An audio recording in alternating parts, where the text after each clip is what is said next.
Hello, this is Pushpita De and welcome you all to the New Indian Express special budget discussions. Today we have with us Dr. Arvind Virmani, renowned economist and member of NITI Aayog. Thank you so much, sir, for joining us. I'll just start with a very basic question at first because recently the Finance Ministry data showed that the advanced GDP estimate is at 7.4 for FY26 and last year it was 6.5. So despite all these global uncertainties and the trade challenges, how do you assess the current economic situation? Because the number tells a positive story. So what is your take on that? So, a couple of things. One is I must say that at the beginning of last year, I had forecast a growth rate of 6.5 plus minus 7. So certainly this is probably the first time I have been so wrong, but quite happy to be wrong on the lower side in terms of prediction, but the actual being beyond my 7%. Why did I do that? Because the uncertainty. So I think it's important to understand, and the reason was I felt that the uncertainty would decline over 6 to 9 months. But everybody knows the reasons why it has not declined, and it's likely to continue through 2026. And as an economist, I don't need to point out to you what's happening, recently and earlier. So the uncertainty is really the big factor which is affecting everybody directly or indirectly. And but the big story from our perspective is that we've handled the uncertainty so well to keep the momentum going in the growth rate. Now we can go into the details of that, but I think it's very important to emphasize that there were all these shocks. Shocks happen. That is why I never give a point estimate. I always give a range, which I told you last time it was 6.5 plus minus 0.5. And so shocks will happen. But this shock is unusual. As you all know, it kind of comes from almost a single source. So that is unprecedented. And therefore we have to deal with it. But we have dealt with it very well in terms of macro management. So in the short term, what you do is if you have a demand shock, you counter the demand shock with demand either directly fiscally or through monetary policy. And if you have other shocks, you have to deal with them appropriately. So basically we've got this 7.4% because of the good macro response during the 25-26, which is basically April, December now, right? January has barely started. Mm-hmm. So, and one of those I should mention. You have a follow-up, please? Yeah. So what I'm saying is, does this make the work of finance minister easier in terms of making the budget for next year? This numbers. I don't think, the budget is really has to be forward-looking, right? The budget is for the next year. Mm-hmm. So that will depend on what are the likely shocks or changes or happening internally and externally. So I don't think it makes it, it makes it more challenging, but the challenge is really to stay on top of the shocks, so those responses will have to be done when the shock comes, not now. Yeah. But the whole point is you have to be prepared that it's uncertain and you have to have the margins and the quickness to deal with them. Challenging as well, challenging also because the base is now higher.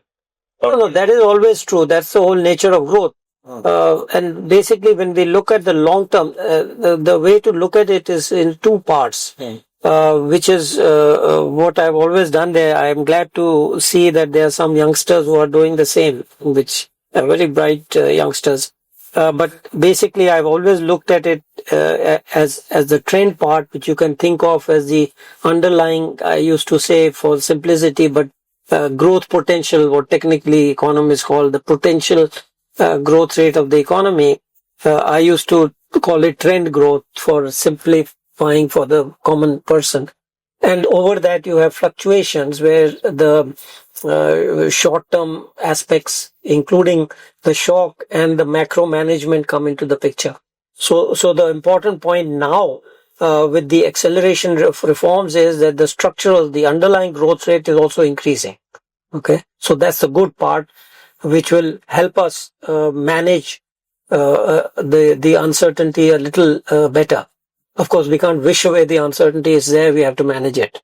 Okay. So budget is usually, people see budget as a tax and fiscal management tool, basically. Mm. Now, we have seen two big tax-related reforms recently, whether it's GST rationalization or the direct taxes code. So what should be the main focus of the government now that the two main things happen? So there are three taxes under the control of the central government, and if I believe the press, the finance minister already announced some months ago that she's going to focus on customs tariff reform, and I think that's a very good thing. I'm a tax economist. I did 91. I was involved in all the tax reforms in 90s. Mm-hmm. So let me explain a little bit on that, and then we can take up other issues.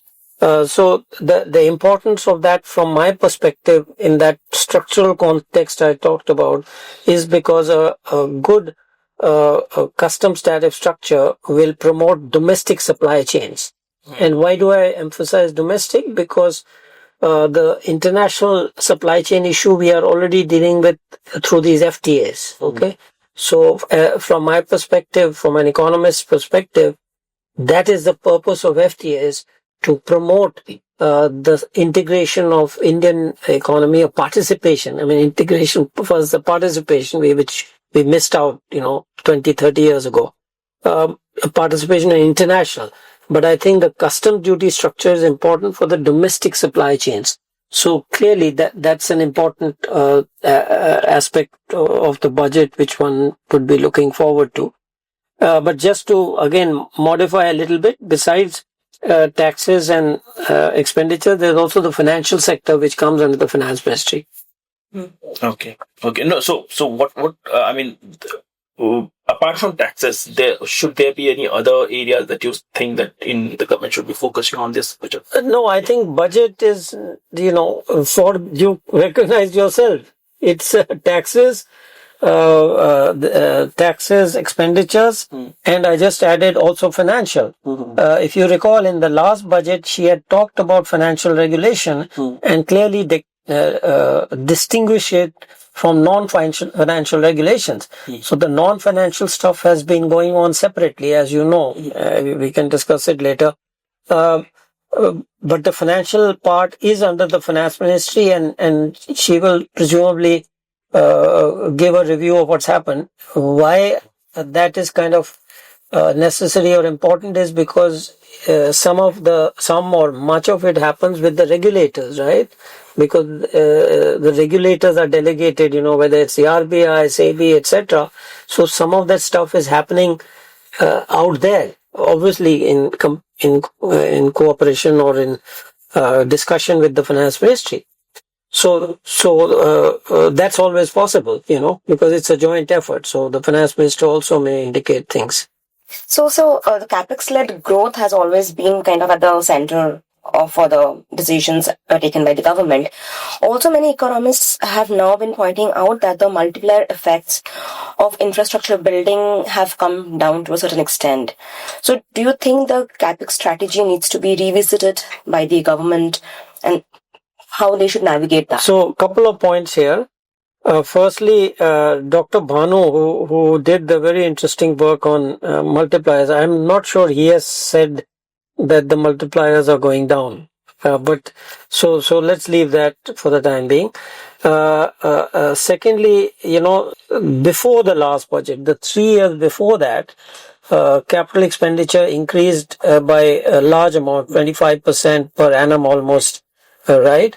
And in the last budget, I had indicated that it was time to take stock, because we should not mechanically just put money into the same thing we are doing earlier. One has to see where the gaps are less, more, whatever. Evaluation is always good. So that presumably has been done. So in the future, I am not aware of exactly what the gaps the finance ministry has identified, but if those have been identified, it has to be shaped in that direction.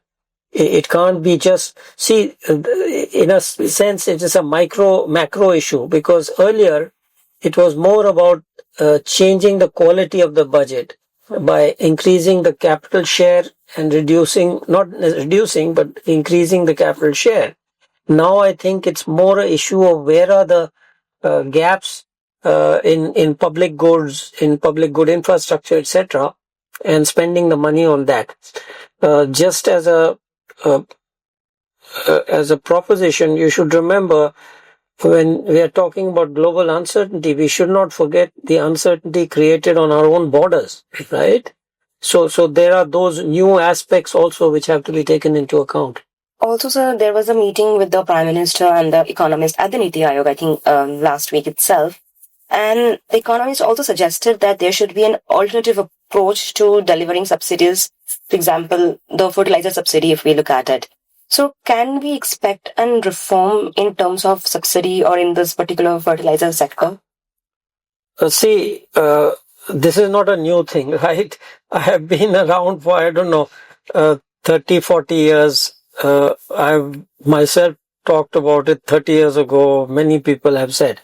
But the issue now is to give more directed subsidies, you have to have data and information. So those processes are already in process. For example, land records are being digitized. In some states, it has progressed very well. In others, maybe it's lagging. So the basic thing is, if you're going to give a subsidy to somebody who has the land, you have to know who has the land. So the digitalization and the collection of data is going on.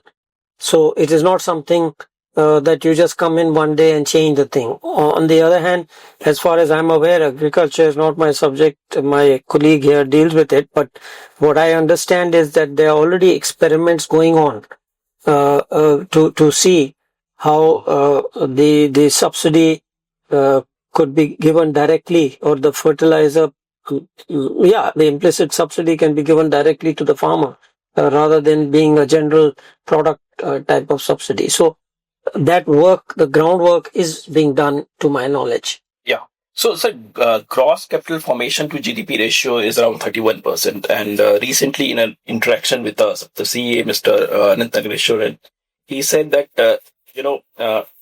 targeting 36 to 37% gross capital formation to GDP ratio is now unrealistic. So what is your view? So without being rude to anybody, I think it's the wrong question. Okay, I'll tell you why. Because the real question is what is our target, right? Various people have said various growth rate, but let's just, as an example, take 7%, 7.5, whatever you want to take.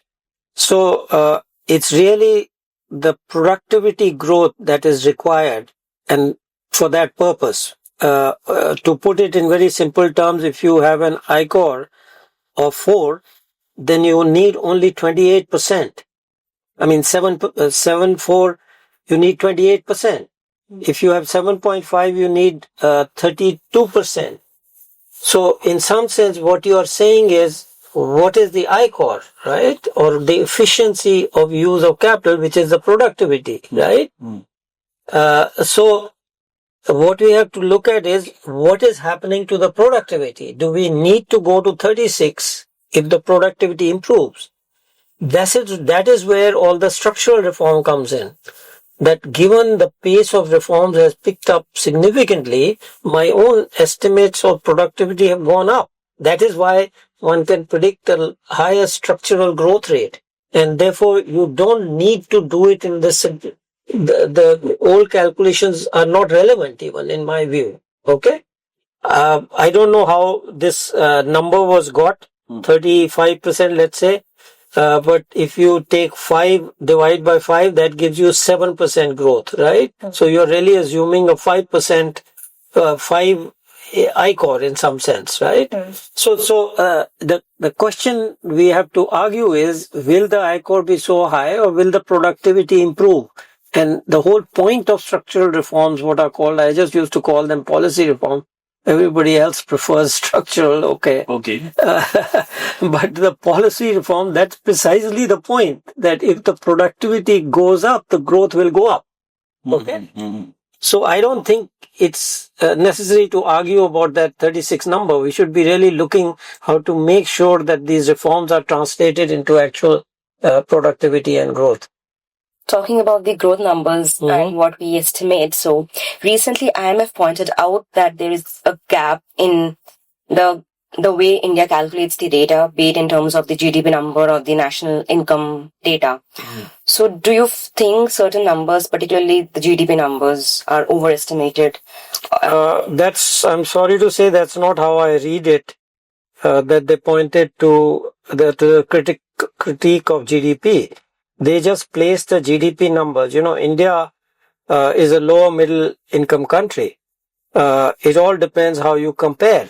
I have got a full 100-page paper coming out where I have a methodology for comparison. You have to basically compare with the appropriate level of per capita GDP.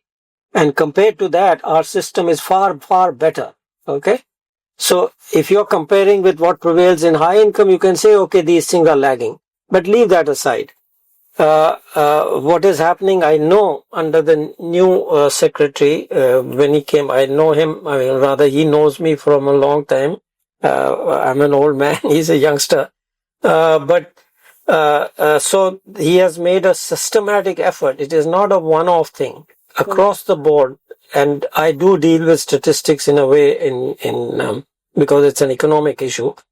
And I know that across the board, there is an improvement in statistics which is underway. You don't improve statistics in one day. You don't just say, okay, it's done. So the effort is going on. You will start seeing the results. I think he has himself said that around February, March, the new indices, etc., will come out. And will access various types of new data. I mean, statistics data, you need primary data to build GDP. The whole problem is that so what is the problem or what is the difficulty which people have completely ignored? You can criticize whatever you want. And I think it's irresponsible really for some good economists of India to do it without being very specific. By the way, I have dealt with statistics for 50 years, so I'm not talking off the top of my head. I have dealt with the NAS at least 30 years ago. I've been on committees for improving the service sector statistics. It's not an easy job. So I'll tell you why. What is special about India? India has among the largest informal sectors in the world. Okay? And getting data on that is really, really difficult, believe me. As I said, I know from personal experience. The indices are old. They are not giving the correct picture. That is correct. Okay, but that is being corrected. All the WPI, the IIP, etc., they are all being rebased, and so will GDP be rebased, and you'll start getting a better tracking of the economy. No, but some people have some reports have said that the data, MCA data itself. I am not aware of it. What is wrong with it? I can answer. Actually, don't feed the correct data. How is that possible? Okay. Yeah. Okay. So, you mentioned once that despite the employment rising in India, the wages are still lagging. I mean, they are not as per the employment rising in India. So, do you think there is a need for fiscal intervention to ensure the wages also go up in the way the employment is also rising? I think, again, I'm sorry to be blunt, but I think that's a completely wrong way of looking at it. That's how the media reported it. So yeah, that's why, because again, I'm working on this. Hopefully something will be corrected, but I doubt it. What determines wages is the skills, okay? There is data to show that 50% of children who have done primary school cannot read, okay? What wages do you expect them to get in a modern economy?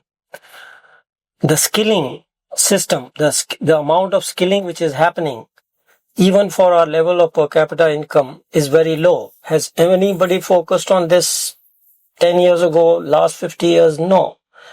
Okay. So how can you get higher wages if you just have a piece of paper? That's what people expect. You have a piece of paper. It says I have completed primary school. You can't read. Okay. You have a piece of paper which says you completed ISI. 50% of those people are not employable. Okay. Now all this stuff is improving. Okay. But we have a long way to go. Okay. If we want to become Viksit, the whole quality, the learning, the quality of education and the skilling, the job skilling system needs to be improved manifold. So that will raise wages. You don't raise wages by just saying we will raise wages. You have to do something. You have to be productive. Okay? I can tell you from my personal experience, I have been shocked while I've been here to have people who have BA degrees, and I had to teach them every single thing. They can't do anything. Okay? So I call it credentialism. You have credentials, you think you should get a job and you should get wages. Very difficult if you can't do anything. But since we are talking about the wages, sir, then this raging debate over, gig workers, And the income, working condition. and working condition. What do you have to say on that? So, there is, I hope you know that 57% of workers, it's exact now, we got data, another paper which I'll be putting out, 57.7% of workers are self-employed. Okay? 57.7%. So 58. More than half the workers in this country are self-employed. Then you have regular employees, right? In the middle, you have gig workers. So it seems to me there is some things which apply to self-employed. There is certain rules and regulation which apply to self-employed. If you're a flexible worker in between, you'll have some kind of a mix of policies. You cannot say I have to have what the regular employees have. It's not possible. And part of it is the flexibility and the productivity that you have. Within this is again what I said, so I have to clarify. Within the set of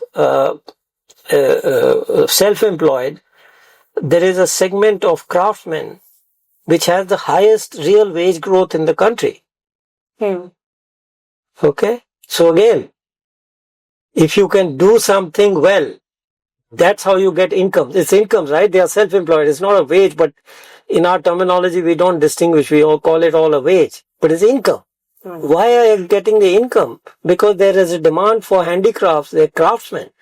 They are skilled workers, semi-skilled actually in the official term, the economic terminology, but skilled, in what they do.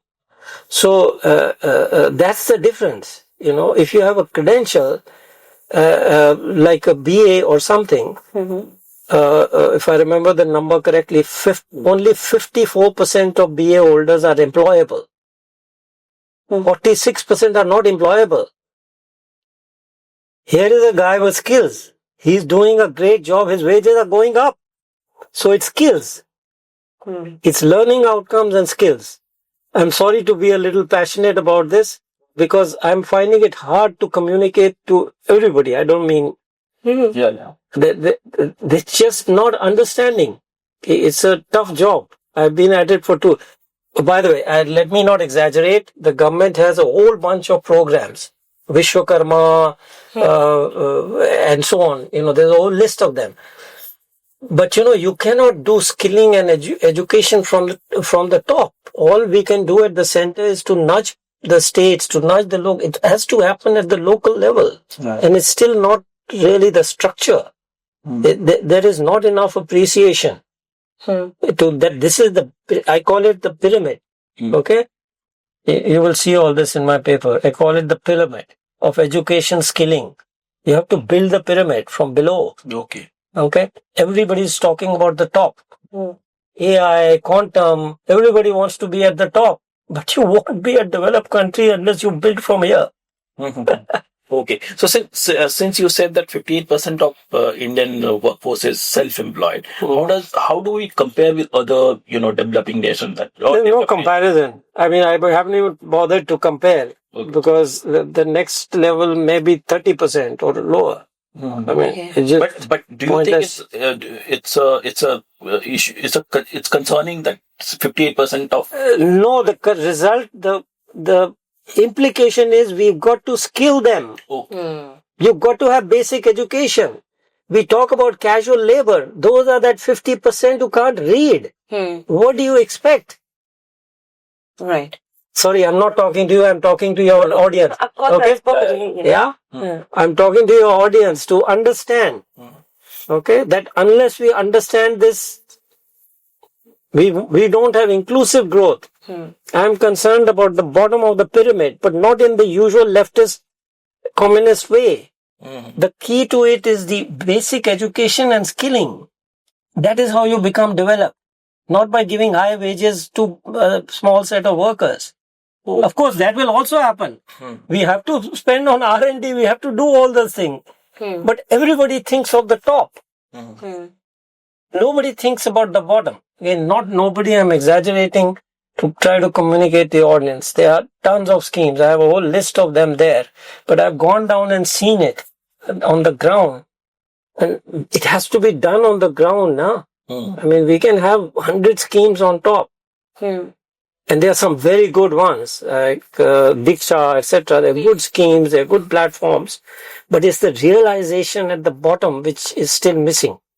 Coming back to inflation. So inflation targeting, has completed 10 years, and RBI is now reviewing the current target of 4 plus and minus 2. So is there a case for changing the targets? I think we've been through this a year or two ago. There was a lot of discussion. I can tell you what I said at that time, but I think it's over. At some point, you just have to leave it and go on with the job. At that time, I said the basic idea of core and non-core inflation was, going back to first principles, the non-core was inherently unstable. And as a broad category, that everybody agreed, generally in the world, means oil prices or energy prices and something to do with food prices, right? My only suggestion was if you go back to that principle and you find that half of food prices are really controlled or not volatile, in principle, you could move them into the core and have a non-core, which is the flexible part. So that was an idea. I'm sure all these ideas have been discussed, but now we are, the decision clearly seems to be, again, I'm talking as an outsider, I'm no longer in the finance ministry, is that we continue with the current system because it seems to be by and large working. Now that we are also back on track for the 4% level. So, sir, so coming back to budget, we want you to at least point out 3-4 major reforms that we need to take, if not in budget, maybe outside budget. Yeah, sure. It's nothing to do with the budget. As I said, the budget I expect will focus on these 3 areas, which we have already talked about. But reforms as such, we have already discussed the one which is related to central, or we can do it more, where I talked about the importance of, the finance minister has said, tariff reform, right? Import tariff. And from my perspective, it matters because a good structure of tariffs will incentivize and promote domestic supply chain. So that's clearly one of them. But some of the other important ones in the context of the push for manufacturing and industry are really more related to the states. So land reforms, electricity pricing, basic education and skilling, which I have just mentioned to you, which is not just even state, it has to go to where the actual action happens. And and what I have just mentioned at the end, the sanitation and sewage systems, we kind of get very excited when some tragedy occurs. But to be a modern economy, we have to have a good sewage system.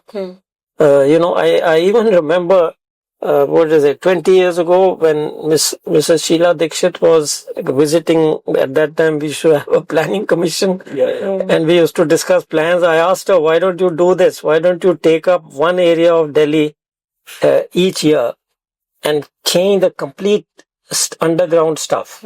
Put a new water lines, sewage lines, build underground conduits, which is what modern cities have, and change the whole thing area by area. She said, आपको पता है कितनी authorities हैं, ये वो मैं कैसे करूं? And it never happened. Of course it didn't happen. Got it. So you again spoke about the domestic supply chain, and we know we are getting into a lot of FTA. So I would like to understand, so where do you think we are not able to address the challenges we have in terms of No, we are addressing them. What do you mean we are not able to? What more can we do? And what are the current challenges and what more we can do to address that? No, just very little on the supply chain. So, there used to be a concept of flying geese, Japan as the leader, South Korea. So starting from the 60s, South Korea, Taiwan, and then the other people reformed their systems, got the MNCs, and took off. So that whole period we missed completely, from 60s to almost 80, you could say, 20 years, where they all moved ahead of us. So this is really the last chance for us to be part of that MNC-led supply chain, which is why our strategy has been ease of doing business, reforming, signing FTAs. These are all to accelerate the joining of international supply chains, right? But there is also a domestic part, given that we have a huge economy, unlike the smaller Southeast Asian states. That is not the sole thing. We cannot and will not depend only on that. We also have to build domestic supply chain, which may be oriented mostly or largely towards the domestic sector. And we have the scale for that. We don't have the scale for the international because you need higher quality, which is why the Honorable Prime Minister keeps talking about quality. It's not about protection. It is about quality. So for the domestic part, the structure of tariffs matters a lot. Okay. And I'll give only one example. Couple of decades ago, we signed what is called the IT1 agreement. What it did was, there is a supply chain, right? But what it did was the final part, it just dropped the rates to zero. Just like that. So all the stuff behind it is still at 10, 20, it gradually got reduced over these 20 years. That's what is called an inverted duty structure. Yes. That is deadly for domestic supply chains. That's what happened. We just missed all this. The computers, whatever was popular 10 years ago, 20 years ago, because of this inverted structure, we just missed all that. Not that we were not aware. I was aware also, but there wasn't enough impetus, to solve it. It was very complicated. So that shows, the structure matters for domestic production. Okay. So that I think is the importance of the tariff reform in my mind. And fortunately, the Honorable FM has said several budgets ago, she mentioned that one of the things she would like to address is the inverted structure. But it's not easy. It's complicated. I can how to explain in the 90s reforms, I used to have the complete tariff structure on my computer. Okay? Because everything affects everything. So you got to be very careful. So it's not easy, but I think it must be attempted, even if it takes a couple of years. But sir, since you're talking about, we getting into the international supply chain, now there are some voices that said we can't do it if we continue to, boycott China or Chinese goods.